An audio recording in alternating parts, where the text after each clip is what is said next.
Good Monday morning. Hope you had a great weekend. This week starts here today and ends down at DJ's in Belmar, the kickoff to summer show that'll send us into Memorial Day weekend and another summer that we are going to enjoy, hopefully with two baseball teams that are going to be in the mix as things looking a hell of a lot better for both of them after not experiencing any down moments or losses over the weekend. So, up and down season for the Yankees. Been a lot of up lately, a mostly down season for the Mets up until this point, and they have now got a 5-game winning streak. They sweep the doubleheader yesterday. They get great performances from both Max Scherzer and Justin Verlander, and this is how they turn it around. The guys that they already had on the roster, the veterans. We've talked a ton about the kids. We want them to contribute, but if the Mets are going to turn this season into something that Steve Cohen is proud of, it's got to start with the guys we saw perform over the last couple of days. Francisco Lindor, Starling Marte, Jeff McNeil, Max Scherzer, and Justin Verlander. Good morning, Boomer. How are you? Yeah, good morning, Jay. You know, it's a winner's weekend, baby. That's the way I look at it, between the Mets and the Yankees doing their sweep thing over the weekend. And last night, that was perfect. That was about 2 hours and 6 minutes of baseball. Nice and tidy. And good night.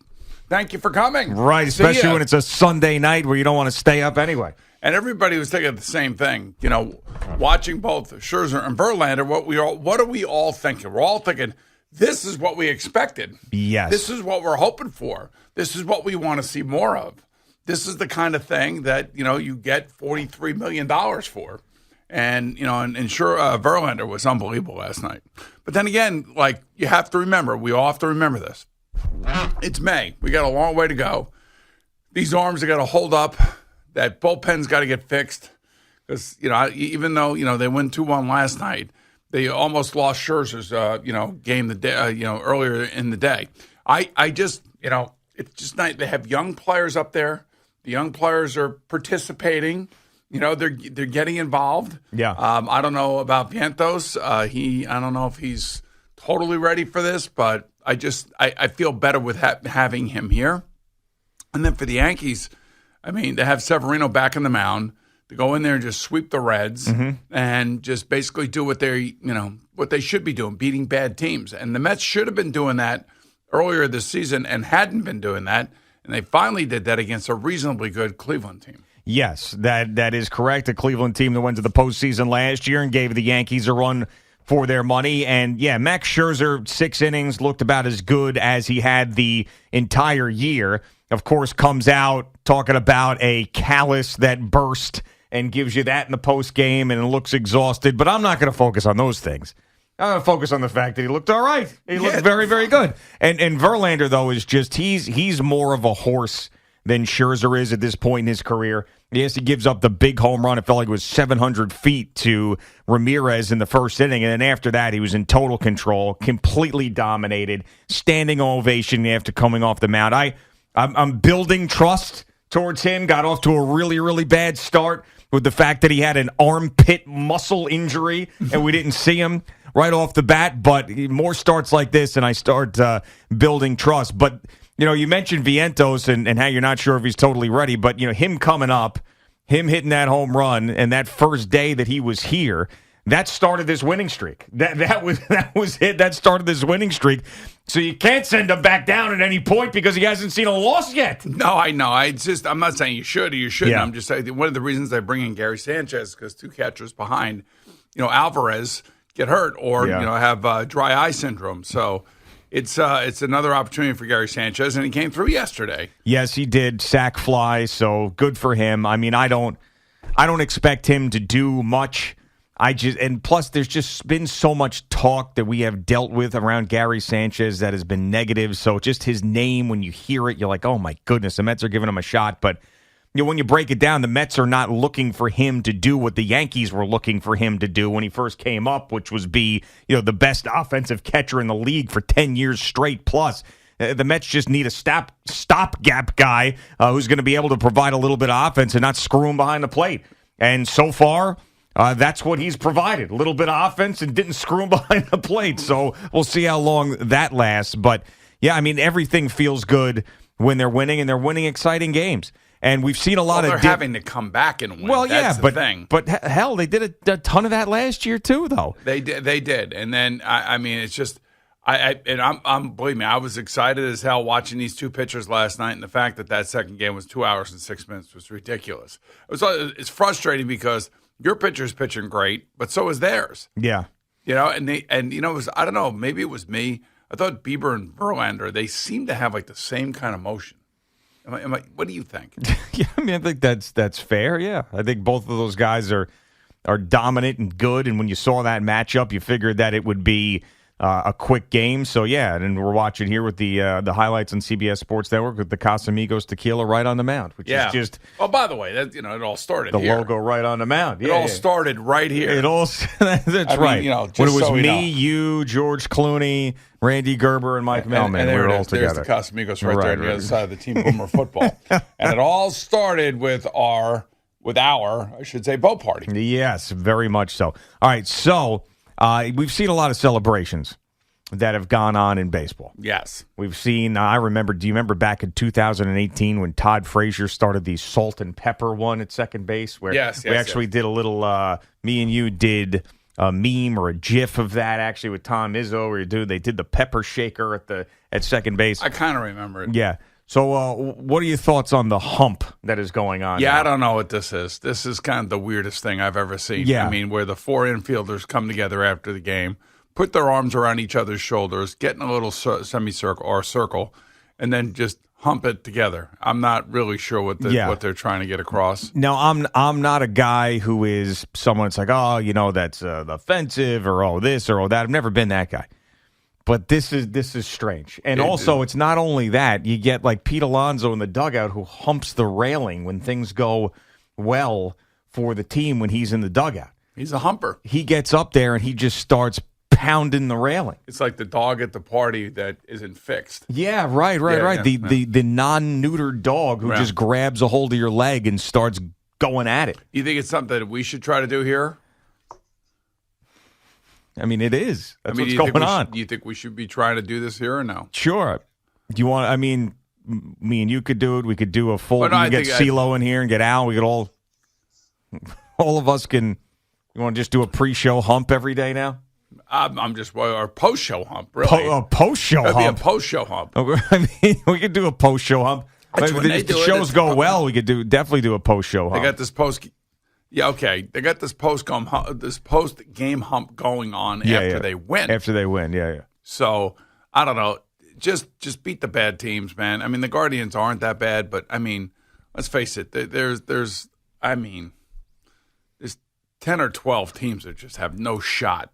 Of course. I mean, that's in every single sport, you feel like. It's about 10 or 12 teams that have no shot. But, like, for the Yankees, they go to the Reds and then just wipe them out. Mm-hmm. Just wipe them out. Yep. I mean, there was no ifs, ands, or buts in that weekend series. They just took total care of business. I mean, home run after home run, and then to get Severino back, that was a bonus for them. Yes, and we'll see how long he ends up lasting because when you see him, you usually don't see him for long. There has to be some sort of issue that comes in and creeps in, and then you've got, of course, him back on the IL and complaining and all of that stuff. Yeah, I was waiting for you got the New York Post column from what's his face Mushnick about the let's bleep and go Mets thing about Pete Alonso, how he was screaming about that and how I'm waiting for that column on the hump next. Yeah. The hump's going to be the next thing that everybody starts complaining about. Hey Al, wait a second. Al's in you. Do you want to do a pre-show hump? I don't know what it is. You haven't seen it? I can't believe you haven't seen it, Al. The Met fan that you are. As soon as the game's over and they win, I'm out. I don't watch them. Well, what about Alonso during on the Well, that I've seen him do that. Yeah, I've seen him do that. All right. So what they do is the four infielders come together. Yeah. Right. Somewhere around second base. And they thrust. And they put their arms around each other. And then they thrust together. They thrust together. Thrust into each other. Wait, They thrust into each other. They hump each other. Yes. It looks like a hump. It's like It's like. Here, I don't know. Here, let's just do it, Al. Like this. Let me watch you guys do it first. Come over here, Al. No, you guys come in. You got to come over here. It's on. All right. All right. So this is what you do. You come in. Come in. You go like this, arms around. Like this.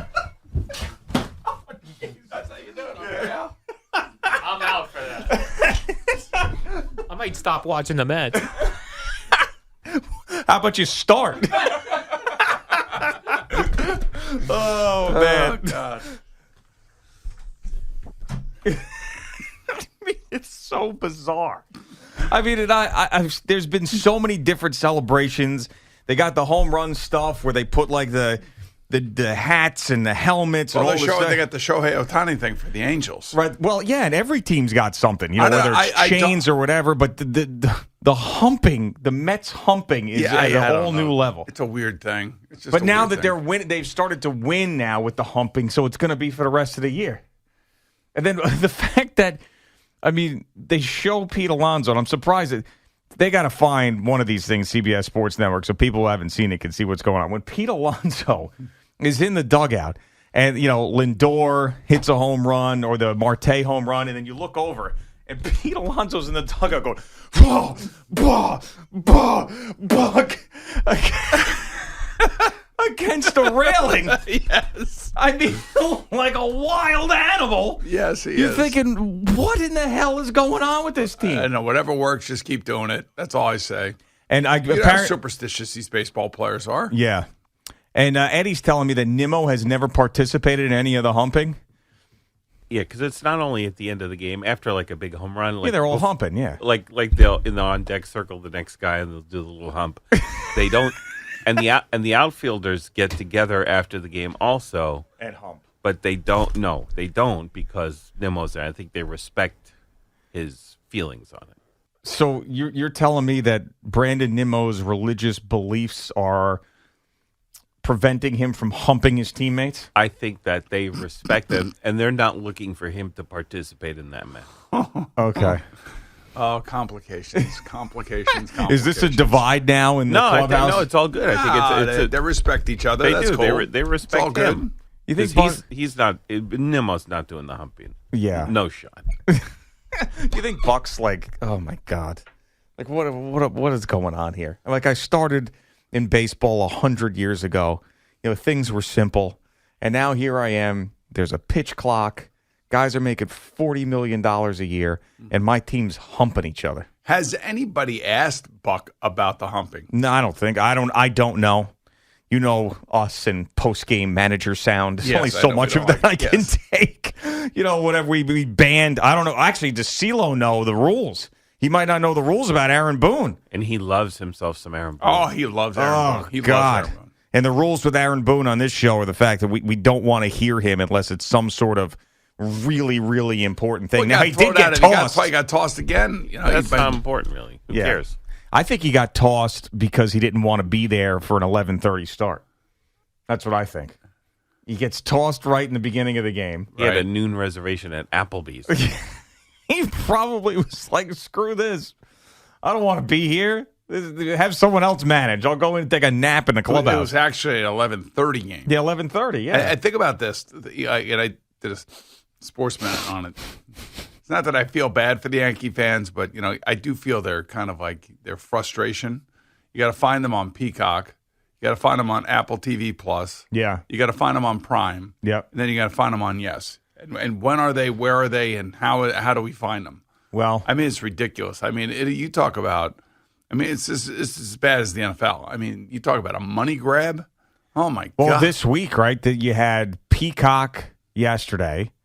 You've got Amazon on Wednesday. That's what I'm saying. You've got Apple TV Plus on Friday. Yeah. Right, yeah. And you have Yes Network. And, well, yes. I mean, I think most Yankee And fans know how maybe to a find. Fox game or an ESPN. Yeah, know game how to thrown in find. there, too. Right. It's just insane. So maybe some of these Yankee fans will turn over to SNY to see the Mets hump one another instead. You can't find a Yankee game. Oh, there's Pete Alonso. Whap! You think it has anything to do with the Yankees hitting 39 home runs in May? 39. They lead the major leagues with 39 home runs. Yeah.